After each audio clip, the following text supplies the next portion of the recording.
Okay. Hello friends, नमस्कार मित्रांनो, मी सुमित राठोड आणि तुम्ही पाहता स्टडी विथ सुमित चॅनल. तर मित्रांनो, आजच्या व्हिडिओमध्ये आपण पाहणार आहे की बेस 44 म्हणजे base 44 and lovable A I.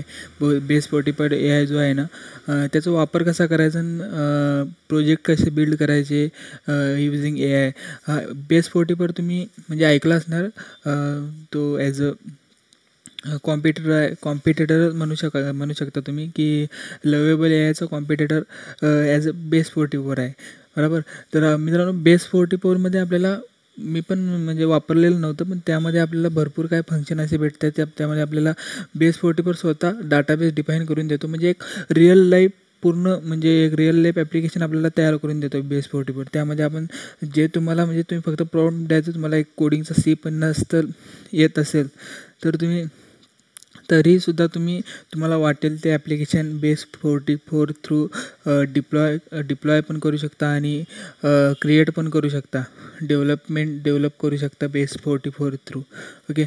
आणि तिथून तुम्हाला एक पब्लिक URL पण मिळतो, तिथून तुम्हाला तुमच्या ॲप्लिकेशनला पब्लिश पण करू शकता, तुमच्या फ्रेंडला तुम्ही सेंड करू शकता. ओके.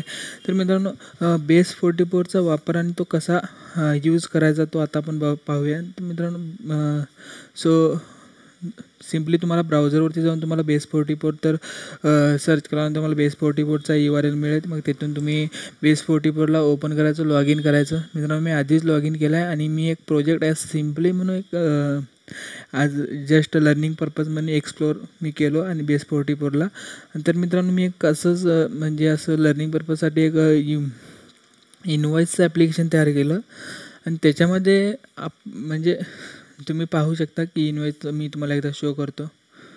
हे बघा, invoice, then dashboard, manage clients. इथून क्लायंट्स तुम्हाला सगळे दिसणार. ॲड न्यू क्लायंट्स, इथून new clients. Then I am go to invoices, सगळे इनवॉइसेस. इथून तुम्हाला इनवॉइसेस, ओके, सगळे इनवॉइसेस इथून शो करणार. म्हणजे क्रिएट इनवॉइस, देन एक्सपोर्ट म्हणजे डाउनलोड पण होणार ते ॲज ए आपल्या एक्सेल फॉर्मॅटमध्ये ते कसं डाउनलोड होईल. त्याच्यानंतर रिपोर्ट्स म्हणजे आपल्याला इथं डॅशबोर्ड पण पाहायला भेटतो बघा. म्हणजे कसला आता एक लव्हेबलपेक्षा हा 50% बेटरच आहे हा ए आय. ओके. तर मित्रांनो, ह्याच्यामध्ये मी सिम्पली हा पण जो प्रोजेक्टची ॲड आहे मी ती ChatGPTवरूनच घेतली आहे आणि तिथून मी हा प्रॉम्प्ट घेतला आहे. तर जो प्रॉम्प्ट असेल तर मी तुम्हाला आपल्या डिस्क्रिप्शन बॉक्समध्ये देऊन टाकेल. आणि तर बघू आपण बेस 44चे फीचर्स आणि कसं डेव्हलप करायचं. तुम्हाला जर Cचा म्हणजे कोडिंगचा C पण येत असेल तर तुम्ही इझिली इथं पब्लिश बटन दिलं, इथं इझिली पब्लिश करू शकता. म्हणजे कुठलं म्हणजे तुमच्या मनाला कुठलं वाटेल ते तुम्ही AI इथून तयार करू शकता. असं नाही की तुम्हाला एकदम प्रोफेशनल डेव्हलपर असाल तरच तुम्ही कुठलाही तरी ॲप्लिकेशन तयार करू शकता. नाही, तसं नसते. AIचं जमण्यात काय पण होते बघा. आता डॅशबोर्ड, आता मी ह्याचे फंक्शन सांगतो आणि कसं वर्किंग असते ते सांगतो. मित्रांनो, तुम्हाला इथं 5 क्रेडिट भेटतात दिवसामध्ये. सिमिलर टू आपल्या लवेबल AI सारखंच आहे. जर तुम्हाला लवेबल AIचं ट्युटोरियल पाहिजे असेल तर कमेंट करा, आपण लगेच लवेबल AIवरती पण व्हिडिओ आणू. ओके. तुम्हाला इथं दिवसात 5 क्रेडिट भेटतात, म्हणजे तुम्ही 5 मेसेजमध्ये कुठलाही ॲप डेव्हलप करू शकता. सिम्पली डॅशबोर्डवरती क्लिक करतो आणि तुम्हाला मी सगळं इन्फॉर्मेशन दाखवतो. मित्रांनो, इथं लवेबल बेस 44चा ॲडव्हान्टेजेस म्हणजे त्याचा डाटाबेस, म्हणजे प्री डाटाबेस कसा तयार करतो. हे बघा, आता मी जातो युजर्समध्ये. ओके. हे बघा, टेबलच्या फॉर्मॅटमध्ये डाटा त्यांनी तयार केला, रोल, ईमेल, फुल नेम.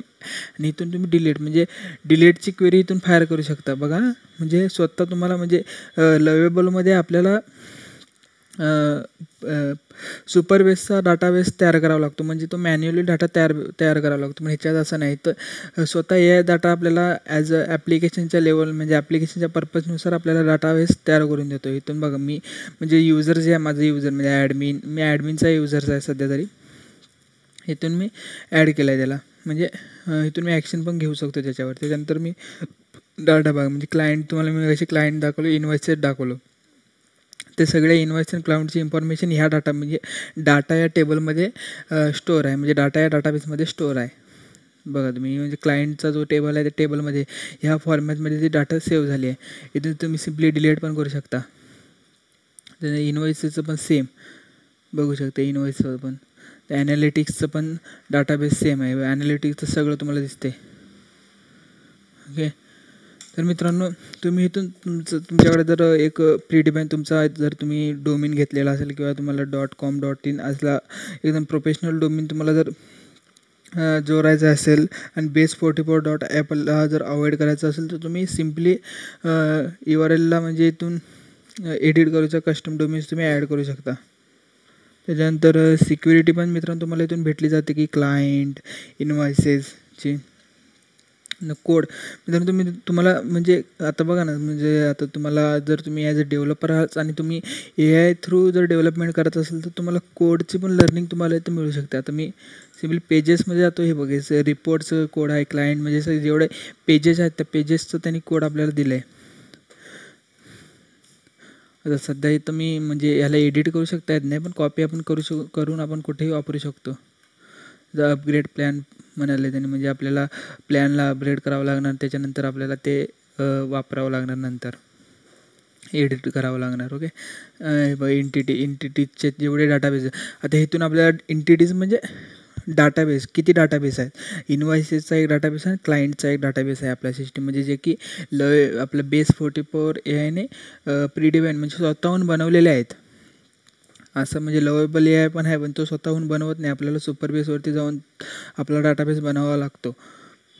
तर कंपोनंटमध्ये पण बघा तुम्ही डॅशबोर्ड, इनव्हॉइस, क्लायंट सगळं म्हणजे सगळं तुम्हाला शो होतं. हे बघा, हा कोडला आपण एडिट करू शकता, आपण कॉपी करून कुठंही वापरू शकतो किंवा आपण स्वतः इथून ॲप स्वतः प्रोम्प्ट कोड तुमची जी काय आयडिया असेल ती आयडिया तुम्ही ॲज अ प्रोम्प्टच्या फॉर्मॅटमध्ये इथून टाकून तुमचा ॲप तयार करू शकता.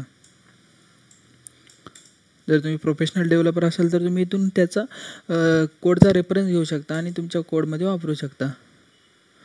बॅक जातो सिम्पली सेटिंगमध्ये. इथं API आहे, इथं लॉग्स म्हणजे किती लॉग्स आहेत हे बघा. लॉग्स पण तुम्ही पाहू शकता. तिथे API सेटिंगमध्ये लोगो, हा बघा हा लोगो आहे इनव्हॉइसेसचा लोगो. इथून आपण सिम्पली लोगो पण अपलोड करू शकतो. हा जो इनव्हॉइस आहे तो इनव्हॉइसचा जो लोगो आहे म्हणजे हा पण base44 स्वतः डिफाईन केला आहे लोगो, जनरल लोगो. इथून मी सिम्पली लोगो पण अपलोड करू शकतो. सिम्पली लोगो अपलोड कुठला करू ChatGPTचीच करतो कुठलं तरी. बघा अपलोडिंगमध्ये केलं आहे.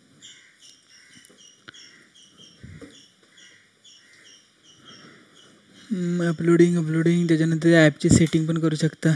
हे बघा ॲपची विजिबिलिटी तुम्ही इथून चेंज करू शकता, प्रायव्हेट करू शकता, पब्लिक करू शकता.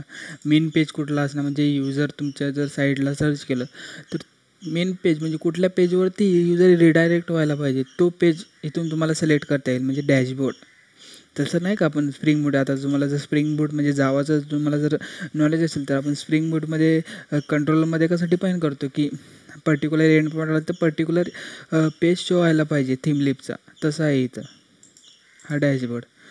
आणि तुम्ही इथं बघा hide entity creator, AI agent, ॲपचं क्लोन, क्रिएट कॉपी, डिलीट ॲपला पण तुम्ही इथून इझिली डिलीट करू शकता कधी पण इन फ्युचर. ओके, तर नंतर बघा ओके लोगो आहे सिम्पली लोगो आहे. लोगो चेंज झाला बघा, मी माझं थंबनेलच लोगो म्हणून अप्लाय केलं आहे त्याच्यामध्ये. त्याच्यानंतर ऑथेंटिकेशनमध्ये बघा ऑथेंटिकेशन तुम्हाला कुठलं ऑथेंटिकेशन पाहिजे म्हणजे युजर लॉग इन करण्यासाठी कुठलं ऑथेंटिकेशन पाहिजे. आपल्याला गुगल ऑथेंटिकेशन, ईमेल आणि पासवर्डचं ऑथेंटिकेशन बस तेवढं सफिशियंट आहे. त्याच्यानंतर ओव्हरव्ह्यू तो जायचं तुम्हाला सिम्पली इथून तुमचा ॲप आहे ना तो तुमच्या मित्रांना शेअर करू शकता. इथून तुमच्या ॲपला ओपन करू शकता. आता सिम्पली मी ओपनवरती क्लिक केलं तर माझा ॲप आहे तो ओपन होऊन जाईल. इथं अजून मी याला पब्लिश नाही केलं म्हणून माझ्या त्या टर्मिनलमध्येच ओपन व्हायला लागला आहे तो. हा बघा हा आपला सगळा इनव्हॉइसेस आहे म्हणजे आपला हा डॅशबोर्ड आहे, invoice dashboard. Please go to dashboard then I am share the ॲपला आपण सिम्पली इथून शेअर पण करू शकतो. ओके, त्याच्यानंतर युजर सेंड विजिबिलिटी पब्लिक आहे.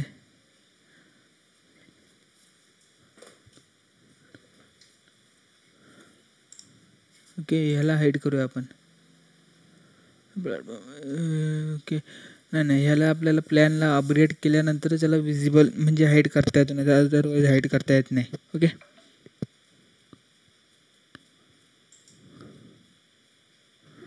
चालेल. डाटा हा आपला डाटाबेस आहे, म्हणजे क्लायंट आणि इनवाईसचा डाटाबेस त्यांनी तयार केला, ते तुम्हाला मी सांगितलं. ओके.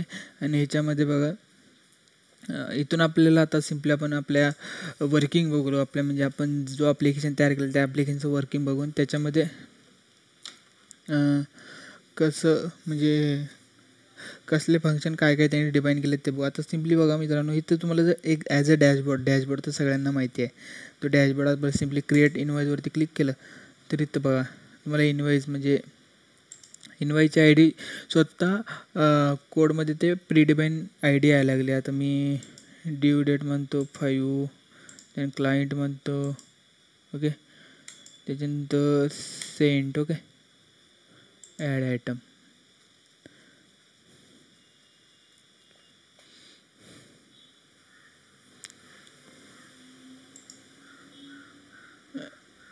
Save invoice. सिम्पली जर इनवाईस सेव्ह केला मी, इथं तुम्हाला समजते की कुठला डाटाबेस चालला आहे, कुठं काय चाललं आहे. टेटस कोड तुम्हाला येतं. आपण कसं करायचं की ह्याच्यामध्ये स्प्रिंग बूटमध्ये मेथड आपल्याला कॉल करायचं, म्हणजे get mapping, post mapping, put mapping. Database connectivity जेव्हा आपण करायचो, म्हणजे आपल्या स्प्रिंग बूटमध्ये जेव्हा आपण ॲप्लिकेशन रन करायचो ते एंड पॉईंट कुठे असायचं आपले. फॉर एक्झाम्पल आपण पोस्टमॅनमधून एंड पॉईंट कॉल करायचो. गेट मॅपिंगचा एंड पॉईंट असायचं, परत पोस्ट मॅपिंगचा असायचं, परत put mapping, patch mapping, similar टाईपचे सगळे एंड पॉईंट असायचे. ते सगळे एंड पॉईंट तुम्ही इथून बघू शकता. पण टेटस कोड पण बघू शकता. 200 येत आहे काय, 404 आहे काय, 405 आहे काय, 501 आहे. पर्टिक्युलर म्हणजे त्या सिच्युएशननुसार तुम्हाला तो कोड येईल. त्याच्यानं तुम्ही हे बघा, आता आपण जी ॲड केली $0 अमाऊंट झिरोची आपण काय केली, इनवाईस ॲड केली. ती इनवाईस इथं सिम्पली ॲड झाली. आता इथून तुम्ही तुमची इनवाईस पण पाहू शकता. हे बघा तुमची इनवाईस विथ तुमचं व्हेरिफिकेशन QR कोड. इथून QR कोड पण तुम्ही डाउनलोड करू शकता. मी हे QR कोडचं तर माझ्या म्हणजे प्रॉम्प्टमध्ये टाकलेलं नाही, तिने स्वतः डिफाईन करून माझा QR कोड टाकले. म्हणजे बघा बेस 44चं यूज डॅशबोर्ड. आता मित्रांनो पब्लिश कसं करायचं तुम्हाला दाखवतो मी. पब्लिश करताना सिम्पली पब्लिशवरती क्लिक करायचं. आता पब्लिश करताना simply I am go to back and edit the URL. Okay. Analytics agent setting. Okay. Inside this setting app setting I am go to app setting. No domains. Okay sorry domains. Inside domain edit URL also add invoice maker. Okay, just demo. Change. Okay, changing. Okay, inside this. Okay, the invoice maker dot base 44 that app URL is successfully generated.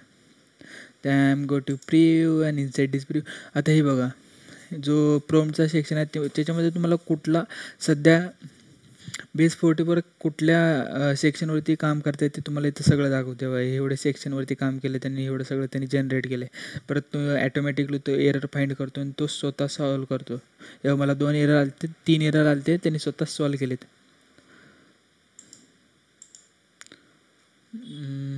Dashboard.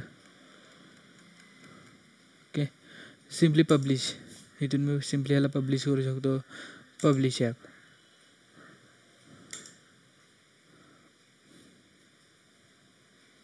Scanning होते आपल्या ॲपची. Scanning झाल्यानंतर app successfully publish होतो आणि तो app आपला कोणीही access करू शकतो. नंतर त्याची URL तुम्ही तुमच्या मित्रांना सेंड करू शकता. Sorry publish.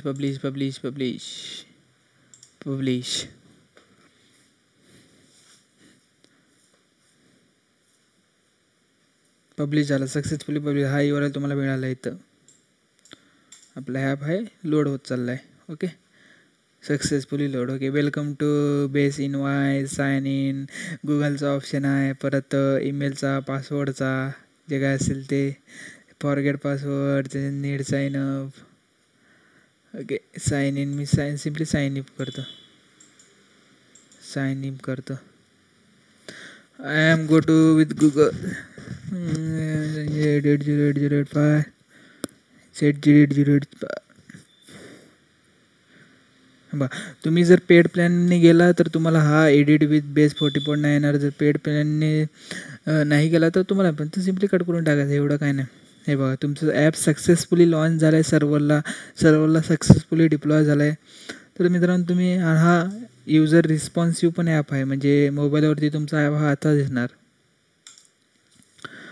तर मित्रांनो असेच जर तुम्हाला AI रिलेटेड आणि जावा परत डिफरंट प्रोग्रॅमिंग लँग्वेज परत डेव्हलपमेंट डेऑप्सचे जर व्हिडिओ तुम्हाला पाहिजे असेल किंवा तसले जर तुम्हाला ॲज अ डेव्हलपमेंटमध्ये काम करायचं असेल तर आपल्या यूट्यूब चॅनलला सबस्क्राईब करून ठेवा, कारण की मी असेच व्हिडिओ घेऊन येतो. आणि एक इम्पॉर्टंट मित्रांनो, मी स्प्रिंग बूटची सिरीज लॉन्च करत आहे. त्यामध्ये मी सगळं म्हणजे कंप्लीट स्प्रिंग बूट घेणार आहे. So be ready, be carefully. तुम्ही सबस्क्राईब करून टाका, ते पण मी मराठीमध्ये आणि फ्री ऑफ कॉस्ट तुम्हाला सगळं समजावून सांगणार आहे. सो आजच्या व्हिडिओमध्ये एवढंच. थँक्यू. Keep learning.